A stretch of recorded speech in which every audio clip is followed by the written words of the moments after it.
am making a summery and simple pasta salad. I have some tricolor pasta here that I've already cooked and drained. I'm cutting up some summer squash, which is really beautiful and tasty around this time of year. I'm just gonna throw in some tomatoes, olives, and a little bit more of that Italian dressing I used for the sliders. And so now I'm just dicing my zucchini. I have some yellow squash right there as well. And another great thing about this pasta salad is that you can put whatever veggie you like in there.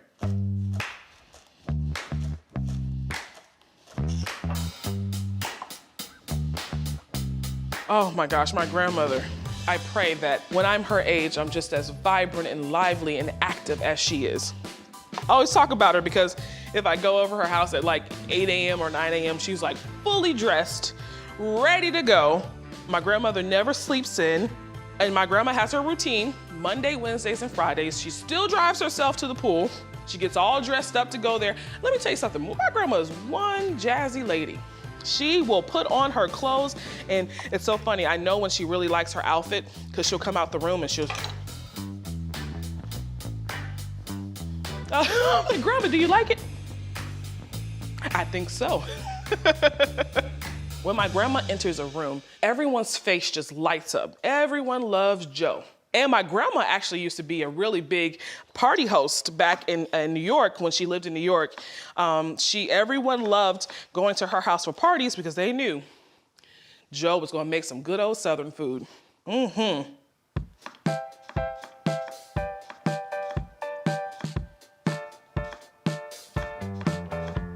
All right, so all of my veggies are diced up. Got some tricolor spiral pasta that I've boiled till it was al dente. You want it to still kind of have a bite to it. I'm gonna add my veggies. All right, I have some black olives and some sliced cherry tomatoes. Taking that Italian dressing that I used earlier for the sliders, just adding it directly to the pasta. Super simple veggie pasta salad. And easy to make in the summertime because you really don't want to spend a lot of time in that hot kitchen.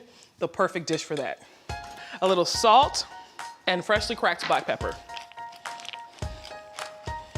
The great thing about pasta salads, the longer it sits, the better it gets. So you can actually make this a day before or even 2 days in advance. And as it sits in that Italian dressing, it's just gonna soak up all of that flavor. All right, I'm just gonna give it a mix, and this pasta salad is done. If you want, you can also add some cheese to this. Feta would be really good in here. You can add more Parmesan. Again, you can add any protein that you want if you want to add a protein. It's the summertime, so if you're anywhere near the water, shrimp will be so good in this.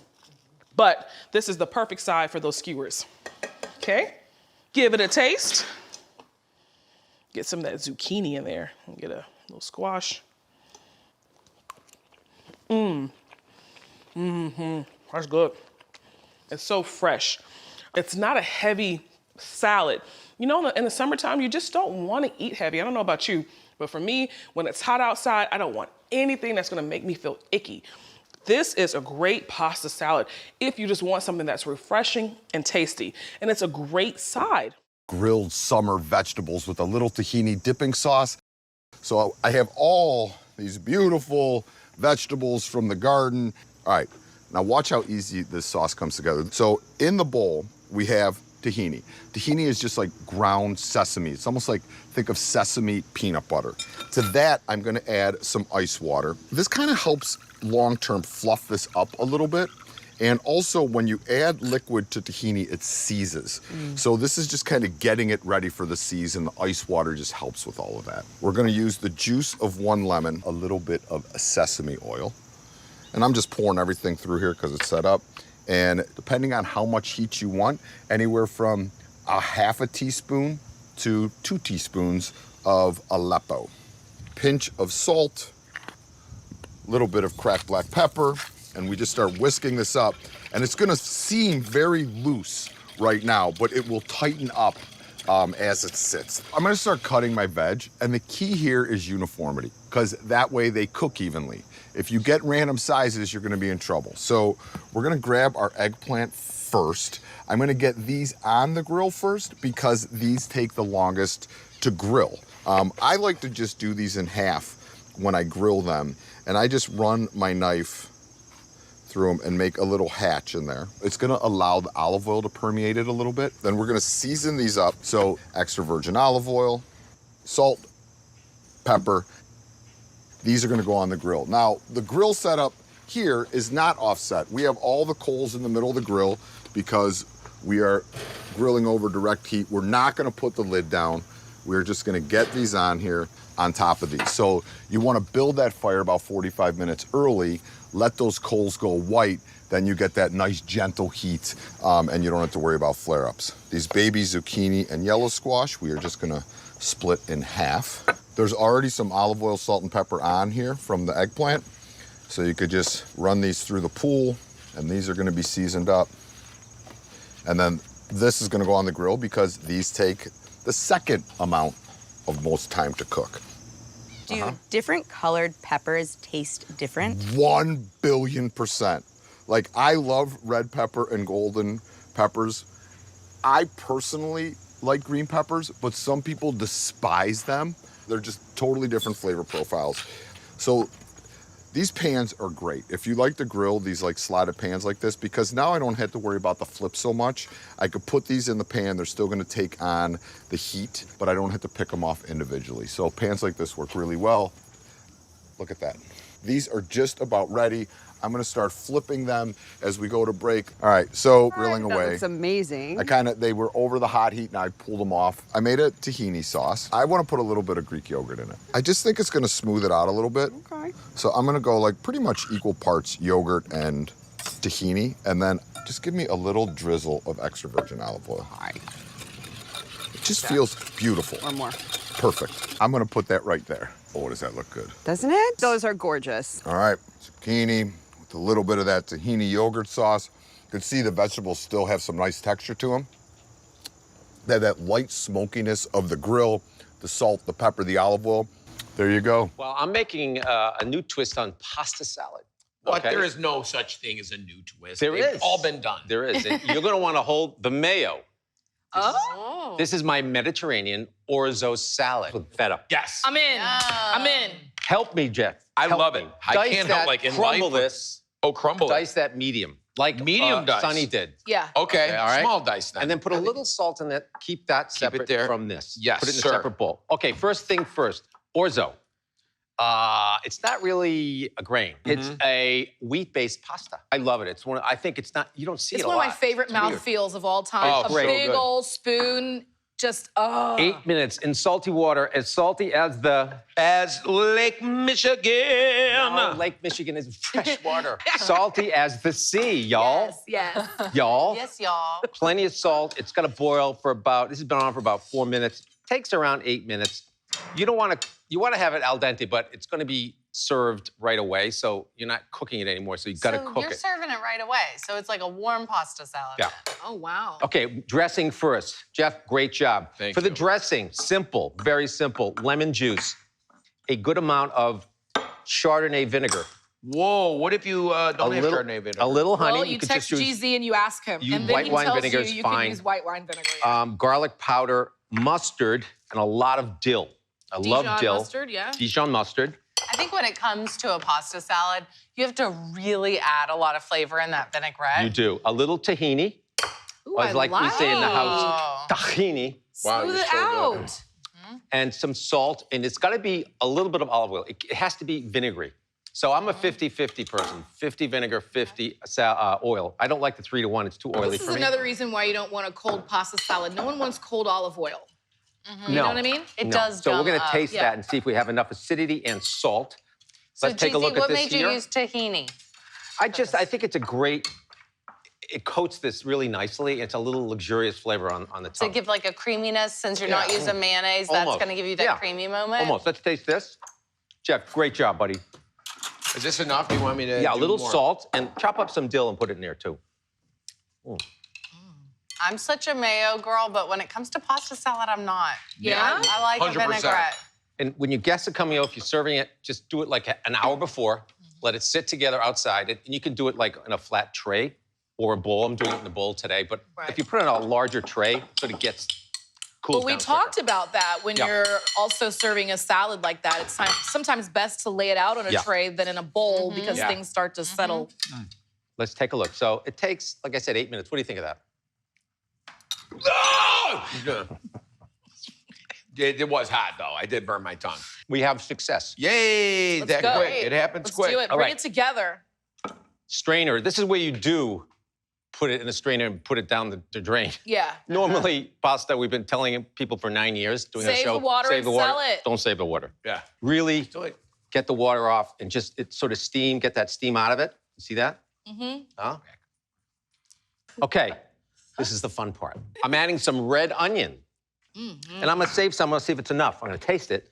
Pepperoncini. Oh, pepperoncini. I was wondering what Olives. that was. Olives. Love it. Olives This is make like everything you great. go to the refrigerator door and Yeah. you get all your stuff out. I'm gonna mix the secret when it's warm. And this Soaks is gonna it up. actually cool down the pasta a little before I add the next ingredient. So I'm not making it too wet, you see? If it's too wet, it becomes soupy. So I didn't add a lot. I'm just gonna taste it now to see when I'm gonna add, how much more of this I'm gonna add. Sweet, yeah. And you got the salt from there, too. Then the feta. And the feta is gonna semi-melt, I love this. okay? That'll give a creamy element as well. Right? Oh, I'm taking Pretty. two things from this, warm and Warm. tahini. Yeah. Because I use tahini all over the place too, but I've never pasta saladed. No. okay, me so neither. that basically is the salad. And Jeff, will you bring that? Let's put a touch more of this in.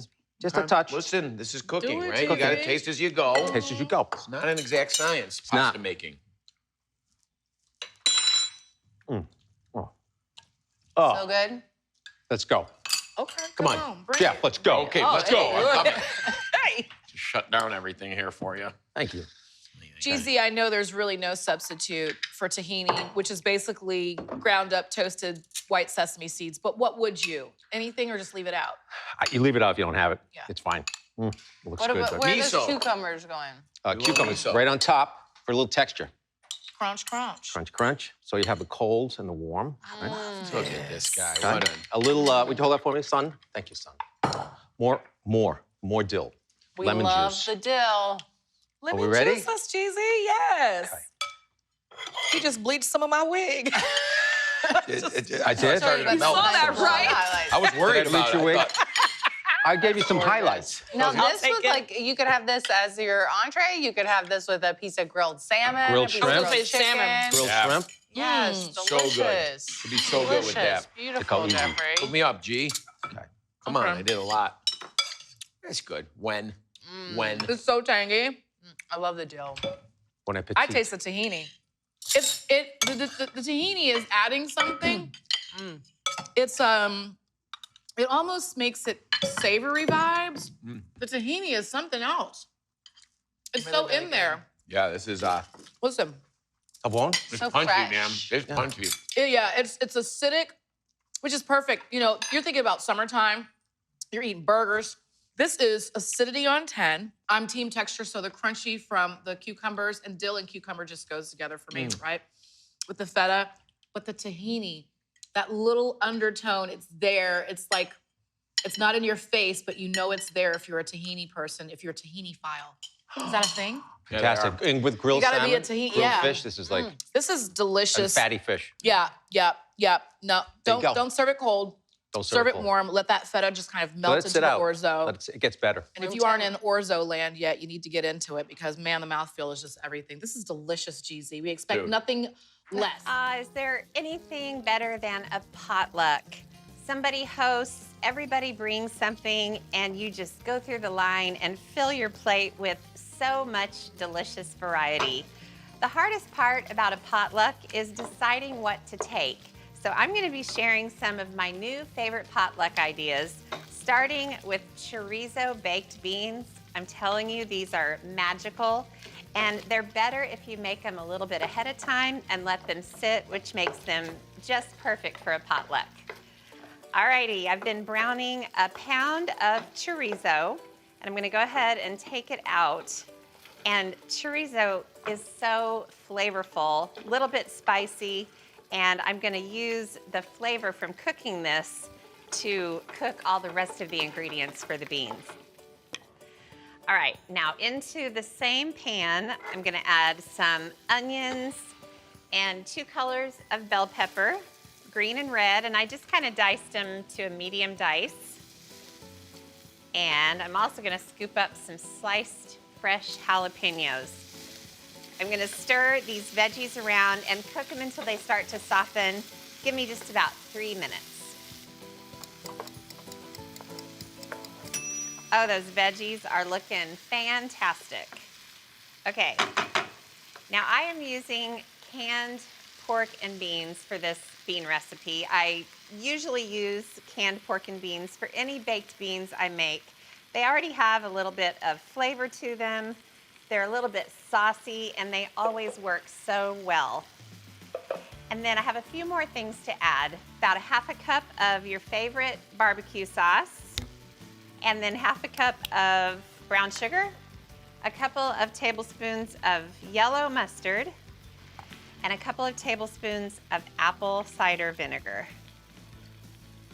The magical thing about baked beans is just how low and slow they cook in the oven.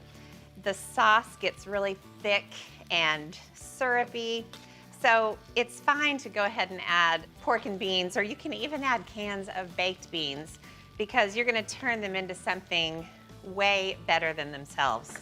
Okay, so I'm just stirring until the sugar is dissolved and everything is mixed together.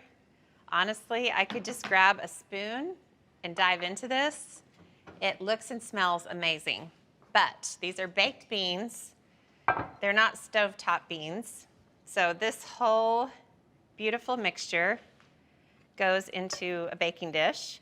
Now, ordinarily, when I make baked beans, it's for a barbecue with hot dogs and hamburgers, and I would put bacon over the top and just serve these as a side dish. But when I go to a potluck, I like to turn it into more of a main course. Now, Lad's Aunt Janet, she made this real meaty baked bean dish. She used ground beef, and that is delicious too. But chorizo gives it a little bit of a Tex-Mex vibe that is so tasty. So I sprinkled that cooked chorizo over the top. Now I'm gonna bake the beans at 325 degrees for 2 hours, and then I'll take them out to rest. All right, the beans baked for 2 hours, and then I took them out of the oven and let them rest for a bit. They're still really hot, but that rest time helps them get nice and thick. So that's why they're so perfect for a potluck. You can bake them and then cover them. By the time you get there, they're just perfect. Now, I would normally do this at the potluck and take these in little containers, but I'm just gonna show you now how I like to kind of dress up the top of the beans. And with the chorizo in the beans, cotija cheese and cilantro are such a great garnish. So you can just do little plastic zipper bags or, you know, little glass containers with lids, and just do this right when you set it down on the potluck table. Okay, now ordinarily at a potluck, I have a plate about this big with 14 different piles of food, and then I just spoon the baked beans over the top. But since I'm not at a potluck, I'm just gonna show you the magic of these beans. Okay, I want you to look at how incredibly thick and rich these are. Oh gosh. Oh man, I love baked beans. They're sort of underrated. They're so tasty. By the way, I've always wondered this. Is it bad luck to eat your own dish at a potluck? I'll have to look into that. I sure hope not. Grilled watermelon and halloumi kebab. Now, I never really thought a lot about grilling watermelon, to be honest with you. And then it got kind of like, it became very trendy. And I like to be on trend. You got to keep up with the kids. I got to keep up with the kids. So when I first saw about grilling watermelon, I'm like, it's not how I was accustomed to eating it. I'm like, I'm not gonna like it. I tried it because I want to try different things, and I thought it was delicious. And then the cheese that I grew up, that my mom always grilled, was halloumi. So I thought, okay, we could make kebabs with the grilled watermelon and halloumi. Also, I was watching you cut this. This is genius because I'm always unsure how to cut a watermelon, and this makes it so much easier. Because it's not rolling around. Anything, Liv, that you're cutting that has a round edge, if you get a flat side on it, it just makes things a lot more manageable. I could buy it diced though, couldn't I? No, don't do it, come on. I know there are shortcuts. Like once the watermelon is cut though, remember, it starts leaching out liquid and leaching out some of the flavor. This is a seedless watermelon. Always cracks me up because they sell seedless watermelon, but it still obviously has seeds in it, just not as many seeds. They lied to us. And I guess you can't call it like barely seeded watermelon. All right, so now, Liv, I'm just gonna cube some of this. I've made halloumi for you before, right? Yes. All right, good. I love halloumi. It's delicious. So we're gonna cube very underrated cheese. So when I was a kid growing up, we called it the squeaky cheese, my sister and I, because when you bite into it, it actually has a little bit of a squeaky sound. And my mom would make grilled cheese sandwiches, but with no bread, with the halloumi on the outside and like a tomato in the middle. Love that. Yeah. See, she was ahead of her time. All right, so now here's all we do with this. Wait. Why'd you take the skewers out of the water? Okay. Because we're gonna put these on the grill. We soaked them in a little bit of salt water, so if some of the skewer is hitting the grill, we don't have to worry about it burning. Got it. That's smart. Right. We don't want So any I fires. just soak them overnight, good to go. So when you're cutting halloumi, there always tends to be a little seam in there. Don't worry about the seam. So you wanna thread into the seam. So we go on the outside, chunk of halloumi. Then we go chunk of watermelon. And then we go chunk of halloumi. Just like that. The beautiful thing about this is you don't have to serve this hot. You're grilling it to kind of get that char on there, and then we could let it out and finish it at the last minute, and it's gonna be perfect. So I'm gonna hit it with a little bit of olive oil, and because halloumi is such a naturally salty cheese, we're not gonna salt this, which when do you see me not salt something? Everybody's so Never. excited at home right now. Literally never. And a little bit of cracked black pepper. Just a little, Liv, just a little. And then we're gonna finish this at the last minute with some fresh mint and hot honey. All right, so we have our grill, we have the 2 heat zones.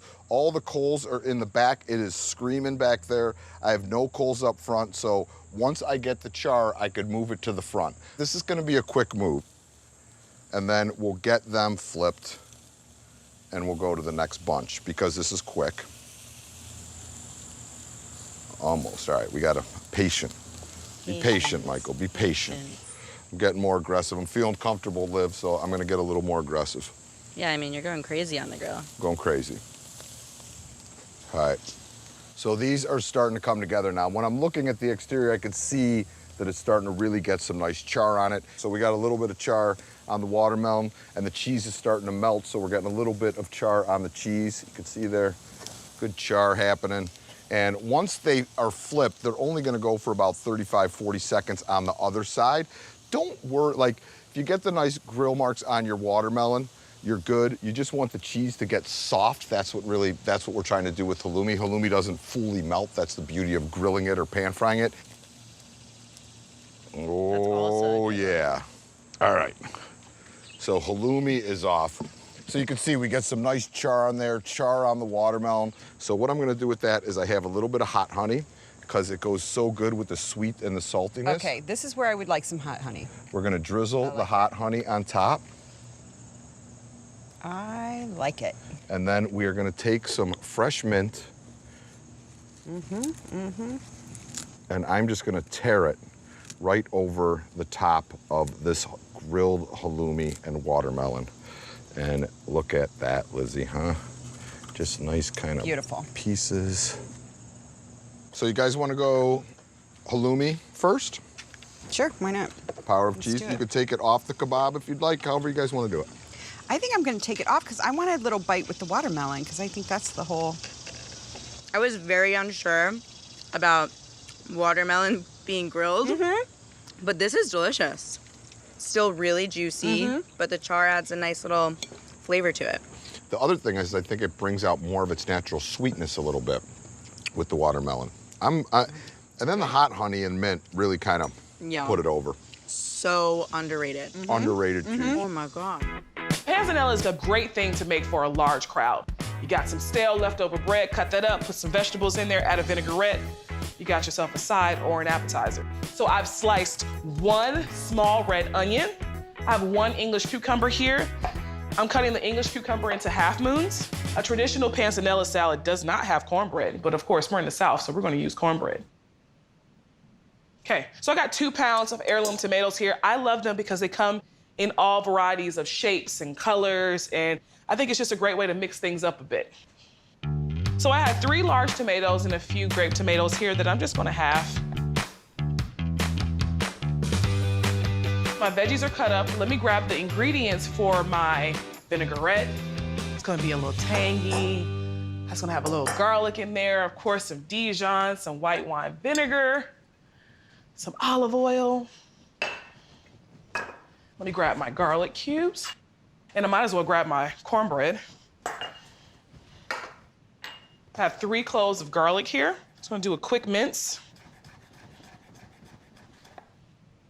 So I'm gonna use about, I'd say, a half a cup of olive oil. I'm going to emulsify my Dijon in there, so I'm gonna whisk and add in the Dijon. We're going about 2 tablespoons of Dijon mustard. Got some white wine vinegar. It's gonna be a tangy salad, and I like that. I'd say about 1/3 cup. Heavy pinch of salt, and crack some black pepper in there, and some capers. And I like adding capers because it's gonna make it like a little briny. It's a little salty, it's very tangy. All right, put that aside. I have cornbread that I made yesterday. Had I made this today, right out of the oven, it wouldn't have been as firm and it would just fall apart in the pan. So it needs to be day old, kind of hard. All right, so I'm gonna cut these up into, I'd say 1-inch cubes.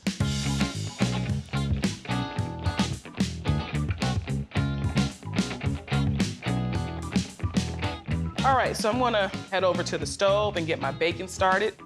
I have a cast iron skillet here that I'm gonna heat up. I have 3 slices of thick cut bacon. Just gonna render down this fat, remove the bacon, keep the grease in the pan, and then toast my cornbread in that bacon grease. So I'm cooking the bacon all the way through. I want it to get nice and crispy because I am gonna crumble it and add it to the salad. All right, so the bacon has browned. I got my leftover bacon grease here. Just gonna put the cornbread right in the pan. Just gonna give it that smoky, a little salty flavor.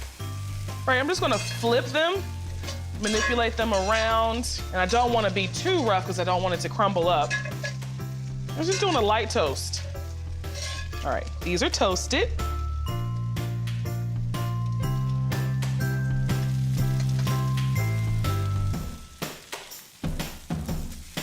All right, so the second batch is done. All right, let me grab my bacon and my cornbread. All right, I'm gonna take the bacon because of course I'm gonna add that back in there. Chop up the bacon. Just gonna finely dice this up, make some bacon bits out of it. In the bowl, got some tomatoes in there, English cucumbers, the onions. Add the bread, add a little bit of the bacon bits, add some basil, a little brightness, a little herbiness. And if you don't like basil, because I actually run into a lot of people that don't like the flavor of basil, you can also use parsley. Roughly chop that basil in there. I want to slowly add in my vinaigrette. Use a little bit at a time because you don't want to make it too soggy. Oh, guys, this, not only is it pretty, but it smells incredible. That looks good to me. Let me taste it. All right, let's see.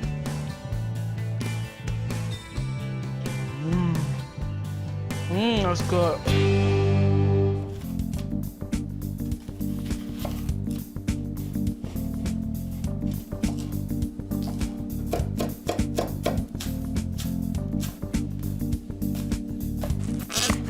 I love a barbecue outside, but one of the problems is you're outside, you're inside, you're outside, you're inside. I'm gonna keep it really simple. What I'm gonna do is I'm gonna make everything inside, prepare it, and then cook it outside. So I'm making confetti corn. First thing I'm doing is taking all the corn off the cob. I just think it's so much more delicious that way.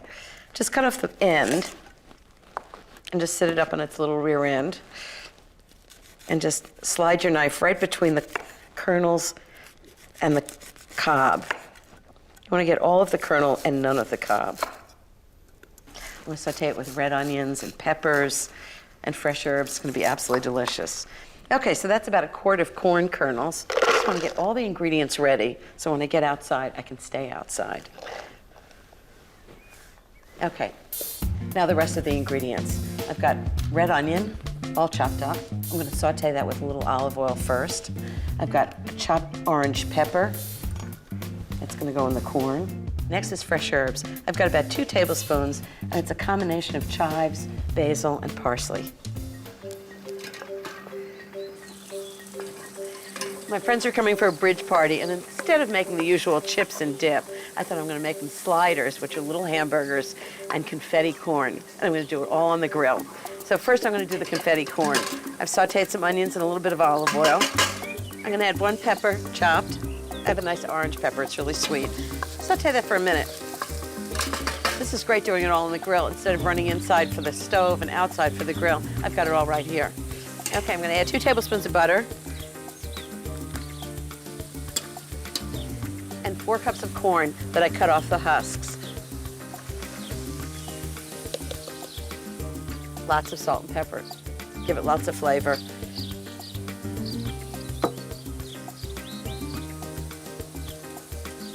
And just let it cook for about 10 minutes until the corn is really tender and the peppers are cooked. And then I'm gonna add some fresh herbs.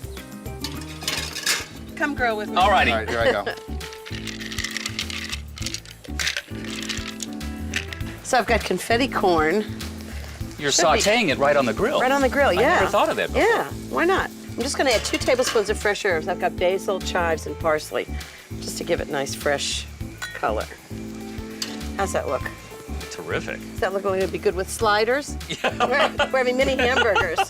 And aren't we playing bridge? Well, at some point, I think we will. So I'm gonna just put it in this bowl. You wanna take it over to the buffet? Well, I put the sliders on the grill. These don't look bad, do they? Okay, so there's cucumber salad and corn also. Help yourself. Looks delicious. A mango slaw that is absolutely delicious. All right, the dressing for the slaw. This is super easy. We have a little bit of honey, a couple tablespoons of honey, just best honey that you could find, local if you could find it, because then it's good for you too. About a half teaspoon of celery seed. Toasted cumin seed would also be nice in here. You could use your palate to be your judge. I have 2 limes that have been sitting out at room temp, which I always like to do with citrus because then you get more juice. I'm not a man of fancy tools. I stick them in between my tongs, give it a squeeze, and you get all the juice out. One less thing to clean. Usually with vinaigrettes, I go 2 parts fat, 1 part acid. In this situation, you're gonna put in equal parts of olive oil. You're gonna give this a little whiskey whisk, a little bit of cracked black pepper, and salt is gonna go in there also. Dressing is done. Now, this may not seem like a lot of dressing for the amount of slaw that we're making, but the slaw, once we put it in the dressing, it's gonna start releasing its liquid and give us more dressing. So we don't wanna put too much in. Now I'm gonna start cutting up stuff. Scallions. I had 3 scallions, small bunch of cilantro. I am a fan of things being a little bit spicy, so I'm gonna use jalapeno. I'm gonna leave the seeds and ribs in. So when you see this, it's basically equal parts of all 3, scallion, cilantro, and jalapeno. These are gonna go into our dressing, and they're just gonna start infusing some of that flavor as we get everything else cut up. I'm gonna peel and grate the carrots. All right, carrots are peeled. We get these grated. You could certainly slice these by hand, but I think this is the easiest way to do it. So now we have our carrots, our cilantro, our scallion, our jalapeno. I'm gonna peel my mango. Once this is peeled and sliced, it's basically starts losing flavor. So now mangoes have that big pit. So I just kind of go down the side. There we go. We are going to just cut this into slices, try to get them as uniform as we can, and this will go into our slaw. The other thing, too, as we put these into our slaw, they start to release some of their juices, which is gonna give our slaw dressing more flavor. If you buy them pre-cut, the chances of them being quite as juicy starts to dwindle a little bit. All right, so last thing I gotta do is I'm just gonna start slicing up this cabbage, and I'm just gonna put the cabbage in there with it, and then I'm just gonna mix this up together. Colors. This is incredible. And slaw? What do you like about it? I could just eat a big bowl of it. Nick and I are having a tropical game night with all of our friends to let loose on the farm. It's a no-brainer to make macaroni salad, which is loved by both Midwesterners and Hawaiians. Mine is creamy and comforting and has soft noodles and crunchy celery. To get started, I have a pot of boiling water that I'm salting. And don't hold back with the salt here. You don't want a flavorless noodle. And then I'll add a pound of macaroni noodles. And I'm gonna cook these for about 2 minutes more than what the package says because I want them to be extra soft. While these boil, I'll make my dressing. My mac salad has to have a mayonnaise-based dressing. You could go another route, but I don't want to disappoint anyone. I'm gonna start with 2 1/4 cups of mayonnaise. I'll get this right into my big bowl. I'll add a 1/4 cup of whole milk to thin it out. And then 2 tablespoons of sugar to amp up the sweetness. I appreciate a sweet enough macaroni salad. And I'll mix this to combine. This is a lot of dressing, but you want a thick coating on the noodles. The dressing is really smooth. I'm gonna check on my noodles. I'll drain these. I'm gonna drizzle on a few tablespoons of apple cider vinegar. This will add necessary acidity to the salad, and while the noodles are still hot, they'll be able to absorb that vinegar more easily. My noodles have had a chance to cool, so now it's time to put this macaroni salad together. One secret that adds a lot of flavor to macaroni salad is grated onion. I'm gonna use the big holes of the box grater to grate this right in. And I'm gonna hold it over the bowl so that both the juices and the pieces of onions make it in. I'll add some shredded carrots for color and sweetness, chopped celery for a little crunch, and then I'll thinly slice my scallions on a bias to make it extra pretty. And now I'll fold in my noodles. I'll season with salt and pepper.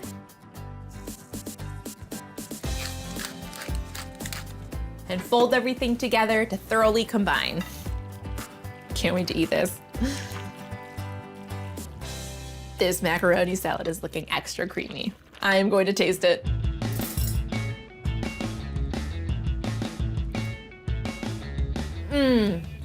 That is perfectly balanced.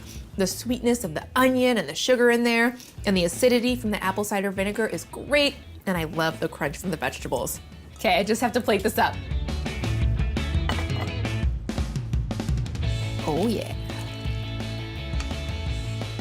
For a pop of color, I'll sprinkle on my reserved scallion greens. Now this will go in the refrigerator until party time. Fingers crossed I don't eat it all before my guests get here.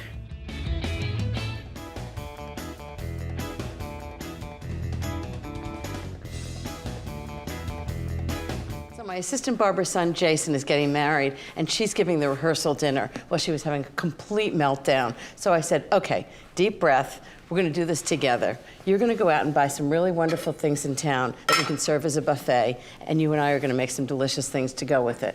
So first, I'm making tarragon potato salad, and she's out shopping.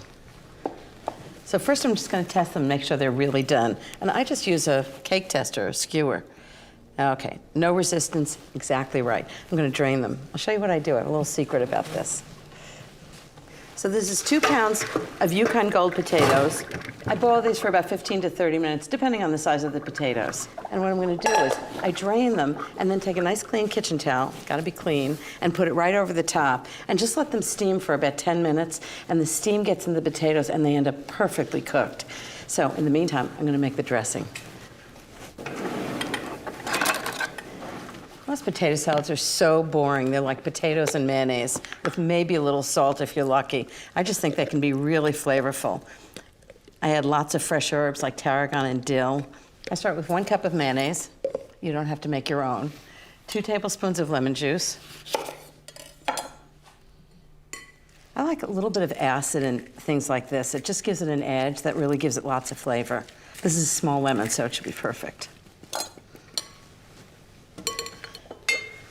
2 tablespoons of tarragon vinegar. If you don't have tarragon vinegar, any good white wine vinegar is fine. Don't go out and buy a whole bottle of tarragon vinegar for 2 tablespoons. 2 teaspoons of salt.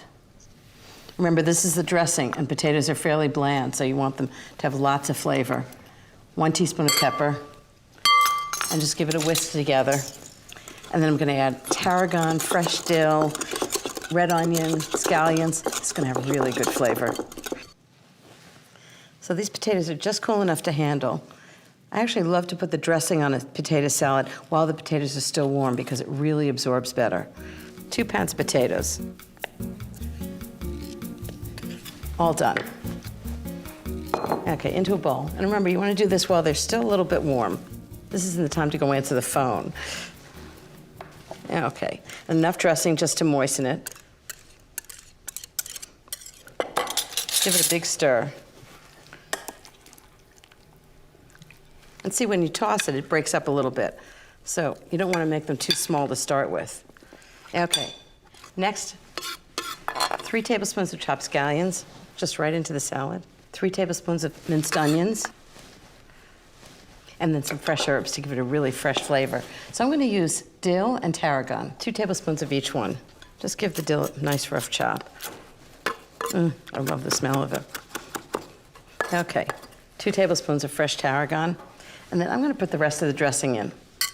I think it really needs it. It's kind of my habit to put half the dressing in and then half later when I'm done. You just never know how much it's going to absorb. And I hate when it's just soggy. So give it a nice stir. The nice thing about this potato salad is it has to sit for about 30 minutes. All the flavors meld together. They get into the potatoes. So I'm just going to let this sit here. And then Barbara and I are going to have a tasting. See if it's good.